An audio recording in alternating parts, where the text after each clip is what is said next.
다 함께 아멘으로 하나님을 먼저 예배하겠습니다. 할렐루야.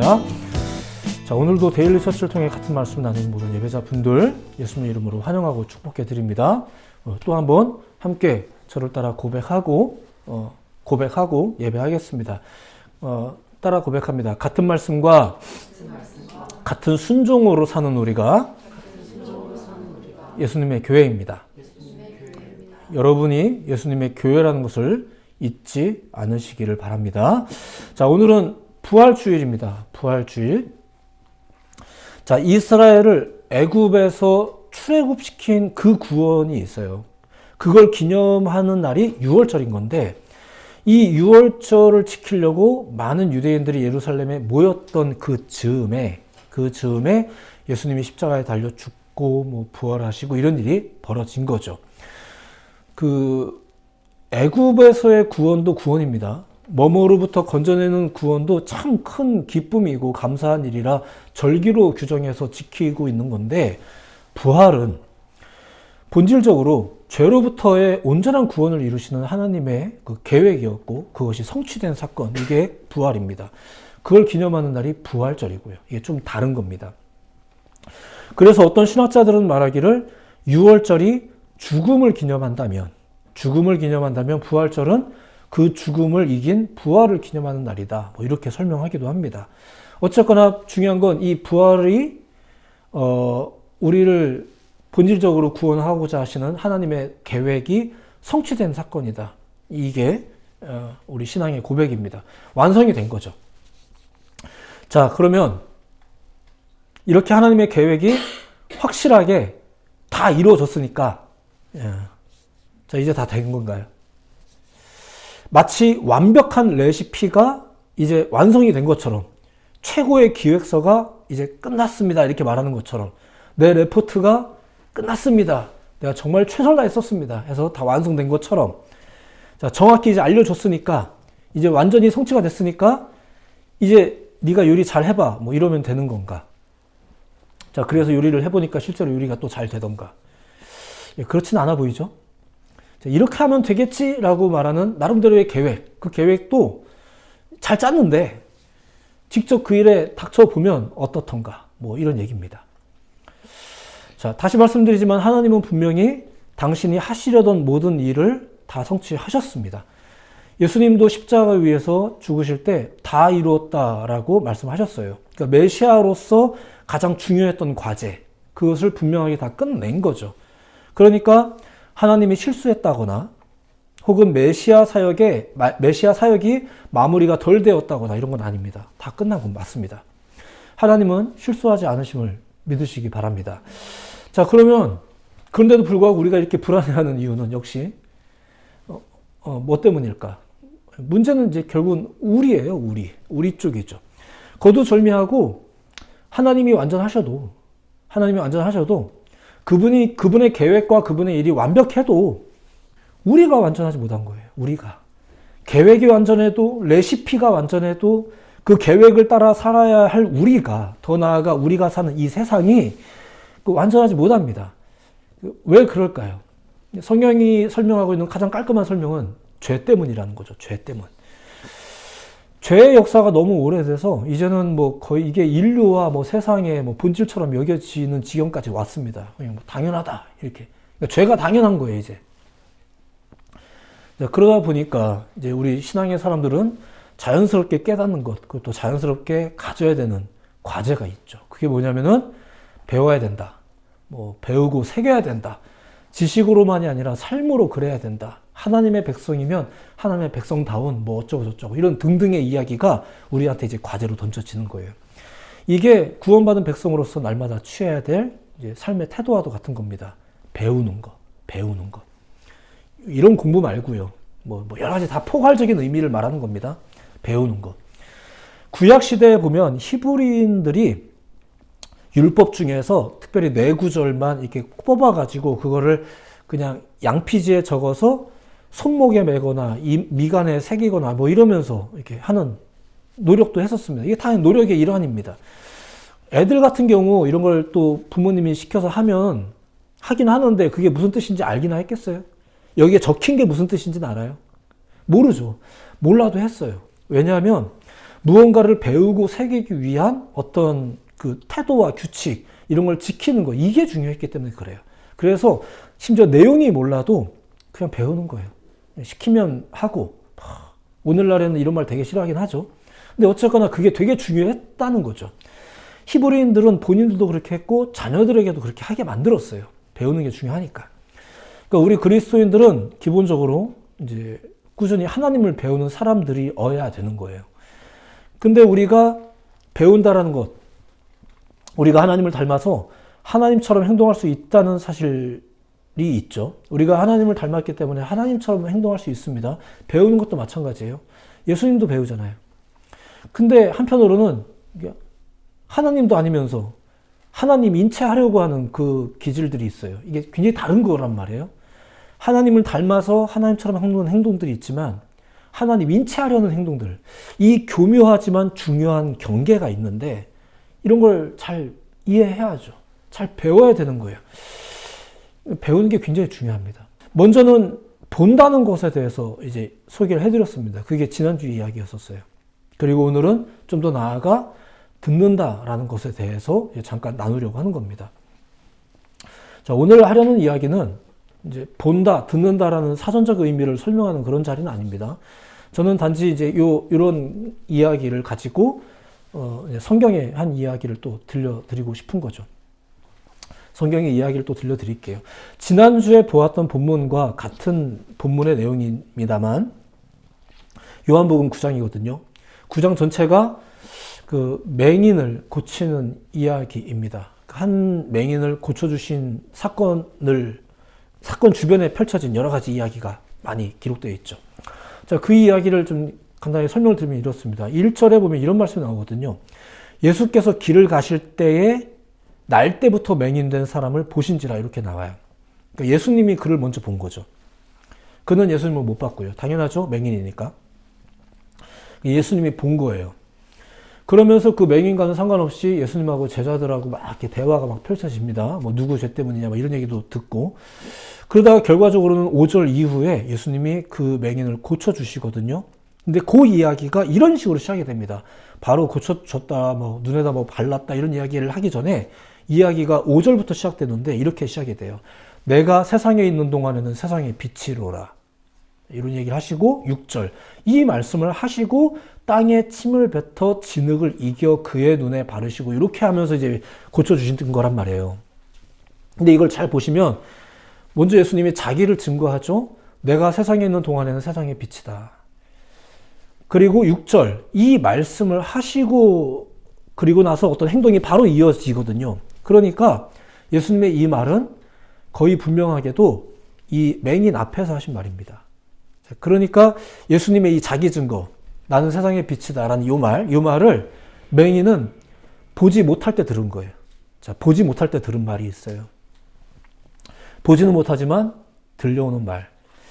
물론 눈을 감고 있었기 때문에 이제 땅에 침을 뱉어서 뭐 진흙을 이긴 걸 내 눈에 발랐다 뭐 이런 걸 몰랐을 수도 있어요. 이거 알았다면 기분이 썩 좋지 않을 수도 있는데 어쨌거나 그는 눈 감고 있는 중에 어떤 말을 들어요. 근데 그 말은 내가 세상에 있는 동안에는 세상의 빛이다. 이런 말이었었어요. 알아들었을까요?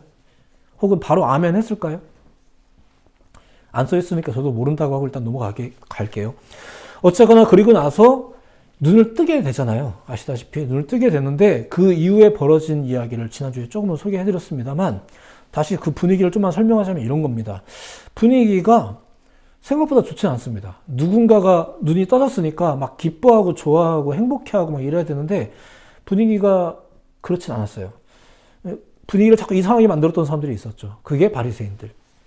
그들이 자꾸 물어보는 거예요. 너 어떻게 눈 떴냐? 너 눈 뜨게 한 사람이 어디 있느냐? 이건 지금 네가 눈 뜨게 된 이 일이 지금 안식일에 벌어졌는데 그 사람이 지금 안식일을 안 지킨 거다. 그러니까 하나님께로부터 온 자가 아닌 거야. 그러니까 다시 물을게. 너 눈 어떻게 뜬 거야? 자꾸 이 얘기를 계속 하는 거예요. 그 맹인이었던 자도 뭐 기뻐할 틈도 없이 점점 난처한 기분이 들기 시작하는 거죠. 나도 그 사람이 어디 있는지 모르는데 난 그가 하는 말을 듣기나 했지 얼굴도 모르는데 더군다나 그 사람을 직접 본 바리새인들, 당신들은 오히려 그 사람을 받지 않냐. 그 사람의 정체에 대해서 그건 모른다고 막 하고 있는데 보기는 봤는데 왜 정체를 모르냐. 이러면서 이해가 안 되는 거예요. 그래서 이렇게 말합니다. 이제 이게 30절인데 들어보세요. 그 사람이 대답하여 이르되 이상하다. 이 사람이 내 눈을 뜨게 하였으되 당신들은 그가 어디서 왔는지 알지 못하는도다. 이 맹인도 유대인이거든요. 그러니까 바리새인들에게 배웠습니다. 그리고 바리새인들에게서 배운 하나님 신앙에 따르면 이런 일은 하나님께로부터 온 사람이 아니면 할 수 없는 일이기 때문에 나는 이게 지금 하나님께로부터 온 일이라고 믿거든요. 믿어지거든요. 그 사람도 얼굴은 모르지만 그 사람도 좀 특별한 존재인 것 같거든요. 근데 바리새인들이 모른대요. 하나님을 증거하는 바리새인들인데 모른대요. 이상하죠. 그래서 이어서 또 이렇게 말합니다. 31절 들어보세요. 하나님이 죄인의 말을 듣지 아니하시고 경건하여 그의 뜻대로 행하는 자의 말을 들으시는 줄을 우리가 아나이다. 어떻게 알겠어요? 내가 어떻게 알겠어요? 당신들이 나한테 그렇게 가르치지 않았냐. 이어서 32절. 창세 이후로 맹인으로 난 자의 눈을 뜨게 하였다함을 듣지 못하였으니. 당신들이 그런 말을 안 가르치니까 내가 들어본 적이 없다는 얘기예요. 이런 얘기를 그가 못 들어본 거는 바리새인들이 그런 말을 못 가르치죠. 왜냐하면 이제 이게 당시 유대인들이 가진 잘못된 신앙 이해였는데 이런 겁니다. 사람이 태어나기 전부터 이미 영혼의 판단이 이제 있다고 그들은 믿었어요. 대표적으로는 유대인이라는 혈통도 그런 거죠. 우리 민족은 선택받은 민족이다. 이런 게 우리들 가운데 있다 보니까 선택받은 자들과 그렇지 않은 자들. 이게 더 나아가 유대인들 안에서조차 그런 차별이 있다고 생각이 되는 거예요. 왜냐하면 이게 자꾸 고아, 과부, 가난, 병 걸린 사람 이런 사람들. 그러다 보니까 이게 전부 다 죄와 관련이 있다고 생각이 되는 거예요. 이런 이해가 그들에게 기본적으로 깔려 있는 거죠. 그러니까 맹인은 말할 것도 없고. 그래서 처음에 이렇게 물어본 거예요. 이게 누구의 죄 때문이냐. 이런 게 다. 이렇게 틈만 나면 같은 유대인끼리도 편을 가르는 발상을 가지고 있었던 사람들이다 보니까 당시 바리새인들은 하나님이 아무리 선하다 막 이렇게 가르치면서도 맹인으로 난 자가 눈을 뜨게 되는 일에 대해서는 가르칠 수가 없는 거죠. 왜냐하면 맹인은 그냥 맹인이어야 돼요. 지금 이 맹인이었던 자도 그 말을 하는 거예요. 나도 당신들에게서 그런 얘기 들어본 적이 없다. 근데 지금 그런 일이 벌어졌지 않냐. 내가 눈 떴지 않냐. 그러면서 33절. 이 사람이 하나님으로부터 오지 아니하였으면 아무 일도 할 수 없으리이다. 그러니까 나는 지금 이 사람이 누구한테서 온 사람인 것 같다? 하나님으로부터 온 것 같다. 근데 이 말을 들으니까 바리새인들이 갑자기 발끈합니다. 네가 온전히 죄 가운데서 나서 우리를 가르치느냐. 보세요.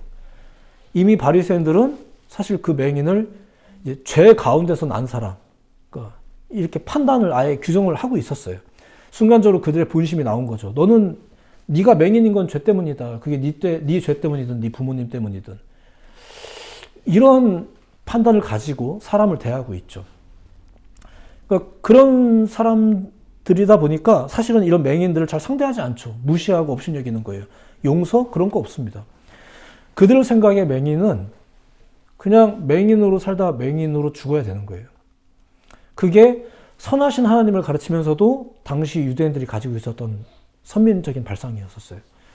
율법을 그렇게 해석했고 그걸 또 사람들에게 가르쳤죠. 그리고 이 맹인이었던 사람도 어려서부터 그런 이야기를 듣고 배운 거예요.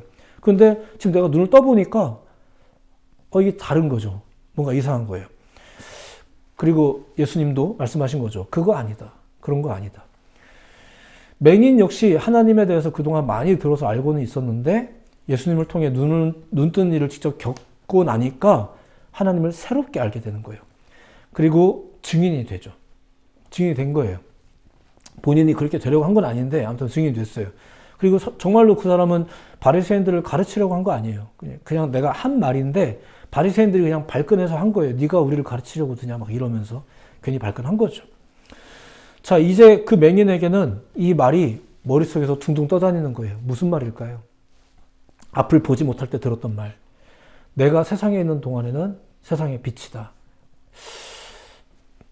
그 말을 한 사람의 모습은 생각이 안 나요. 근데 내가 들은 말은 있잖아요. 그리고 이제 시간이 지나서 결과적으로 눈이 떠졌는데 솔직히 상황은 더 좋아졌다고 볼 수는 없어요. 괜히 바리새인들이랑 대화만 길어지다가 결국은 어떻게 되냐? 유대교에서 출교까지 당합니다. 출교까지 당해요. 자, 그런데 예수님께서 이 사람이 그렇게 쫓겨났다는 말을 또 듣고 또 찾아오시게 돼요.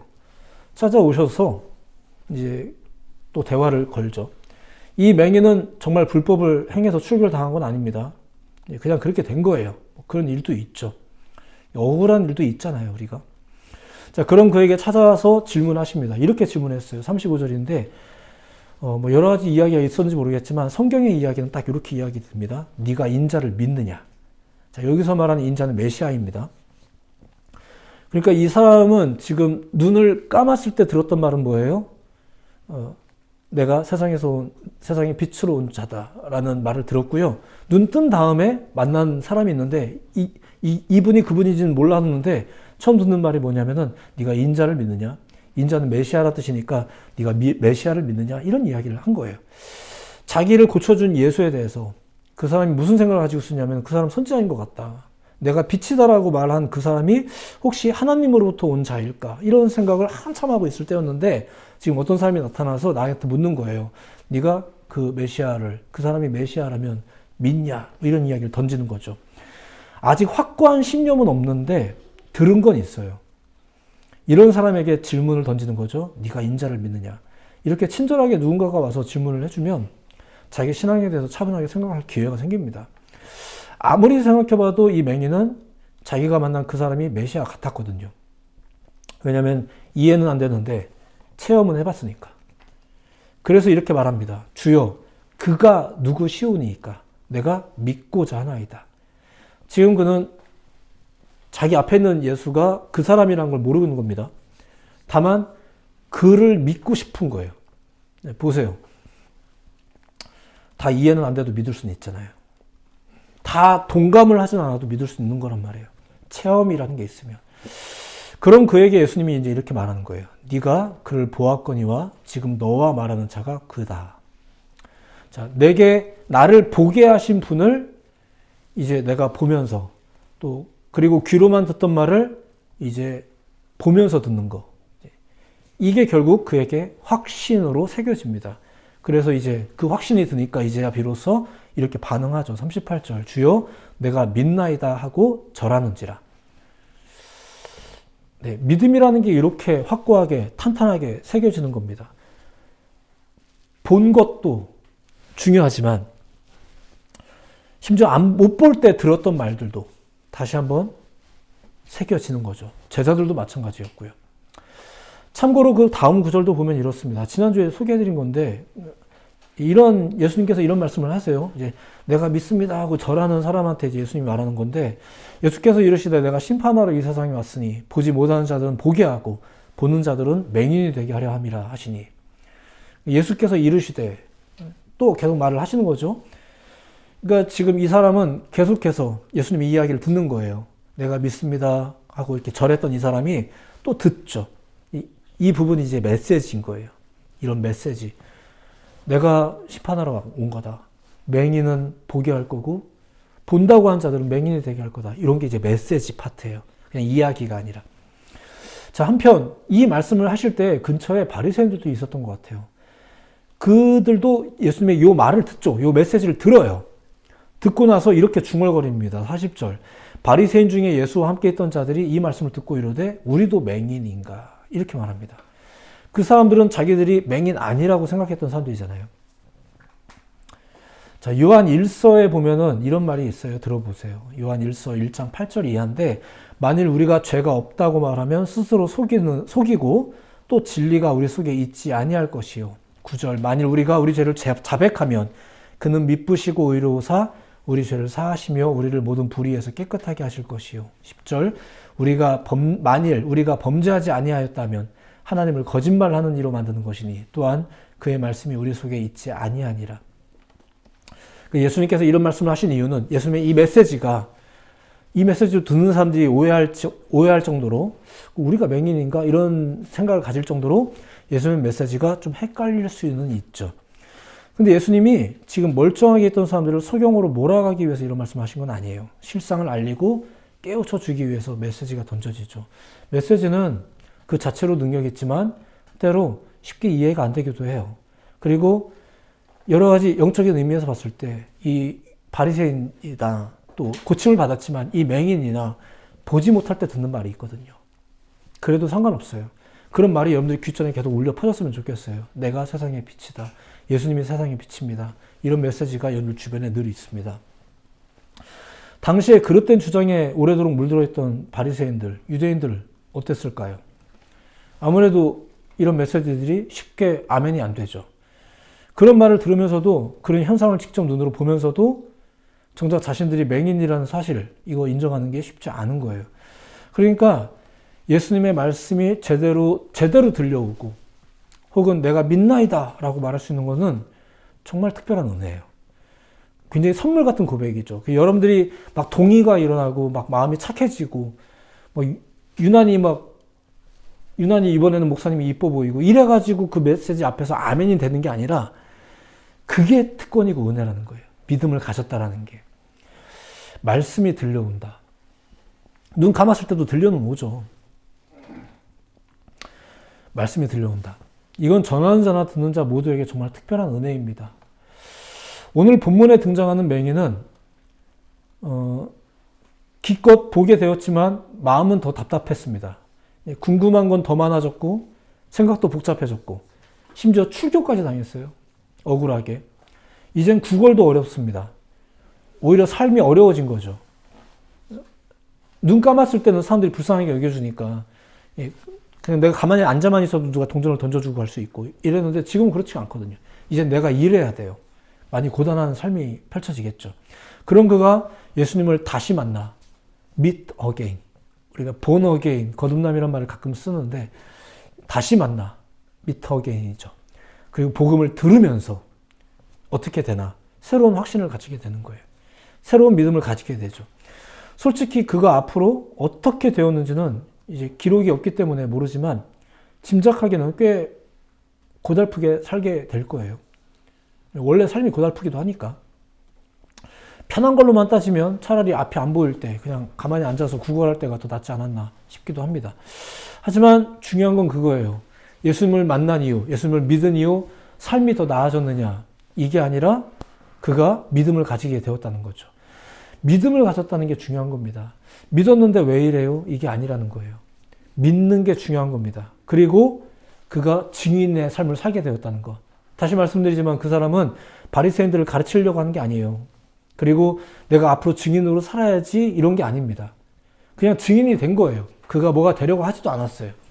그의 삶이 증인의 삶이 된 거예요. 오늘 말씀은 그냥 이렇게 정리합니다. 지난주에 이어서 간단하게 정리하자면 이렇습니다. 보는 것이 배움을 위해 중요하죠. 우리에게 어떤 종류의 확신을 주는 건 분명합니다. 근데 사실 잘못된 확신을 주기도 하거든요.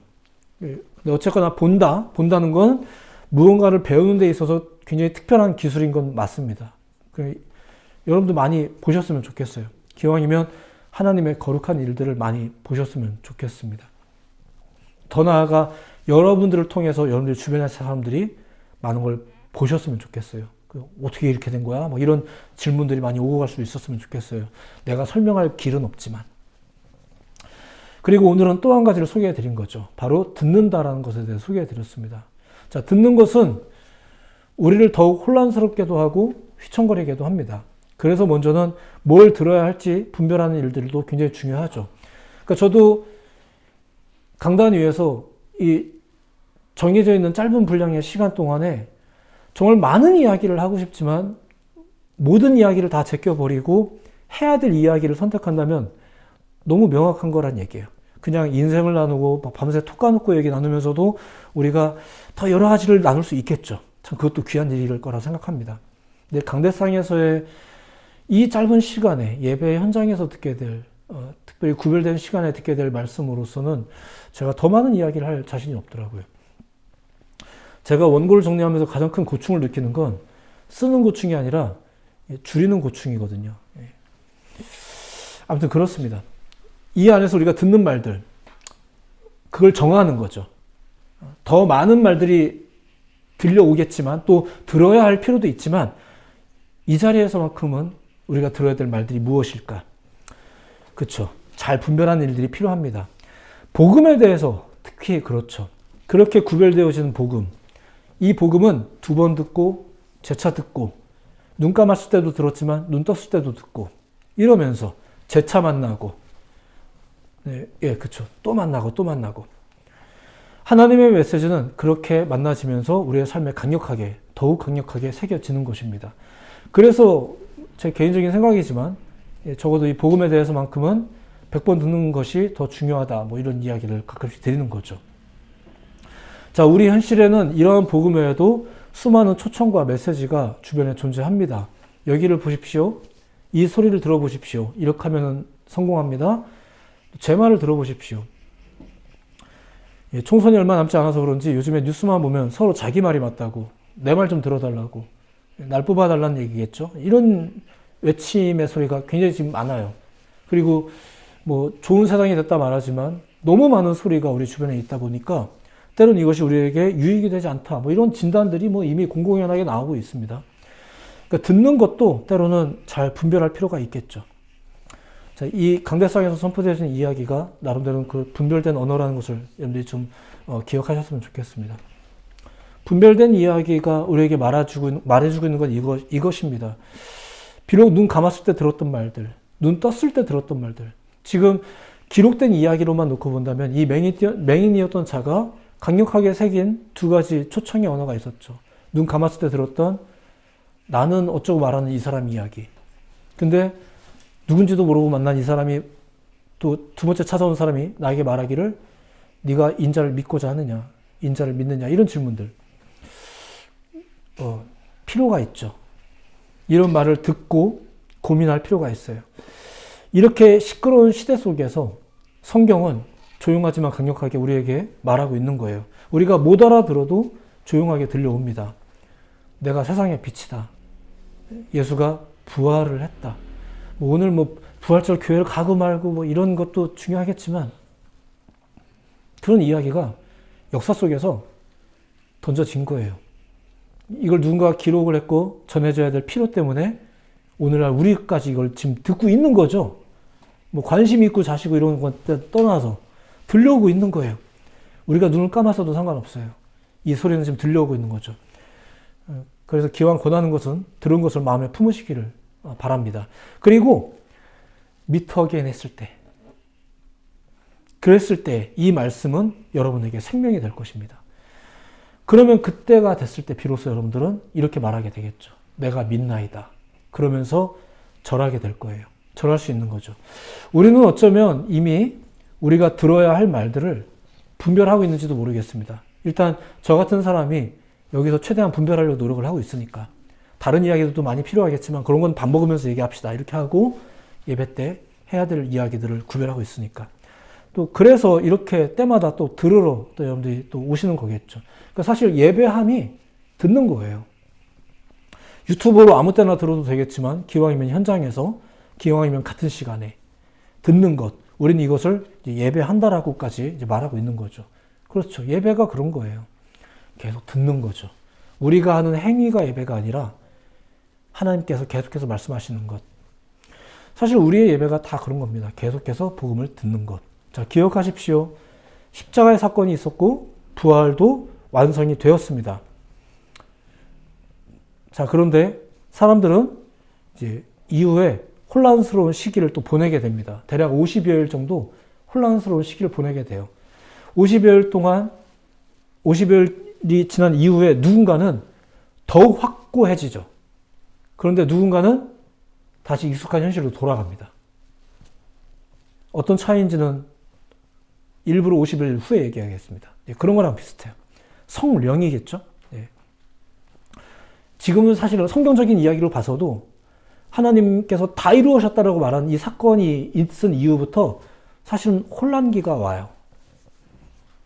근데 이제 잘 버티시면 됩니다. 조금만 이런 시기는 필요하기도 하고 어쩔 수 없는 것일 수도 있겠고 뭐 여러 가지가 있겠지만 중요한 건 이후에 때가 되었을 때, meet again 했을 때, 그리고 성령을 경험했을 때 누군가는 더욱 확고해지고 누군가는 또 옛날로 돌아갑니다. 예. 어디서 차이가 생기는 걸까요? 우리가 이런 것들을 같이 숙고해가면서 말씀을 새기는 거죠. 날마다 하나님의 음성을 새기는 여러분들 모두가 되시기를 예수님의 이름으로 축복해 드립니다. 눈 감을 때 들었었던, 눈 떴을 때 들었던 상관없습니다. 그래서 말씀이 새겨지는 게 중요한 거예요. 그래서 우리는 꾸준히 들어야 되고 꾸준히 보아야 되겠죠. 여러분들의 감각기관을 잘 선용하시기 바랍니다. 그러면서 예배하십시오. 오늘도 그렇게 오신 여러분들, 그렇게 예배하신 여러분들 잘 오셨고 예수님의 이름으로 축복해 드립니다. 기도하겠습니다.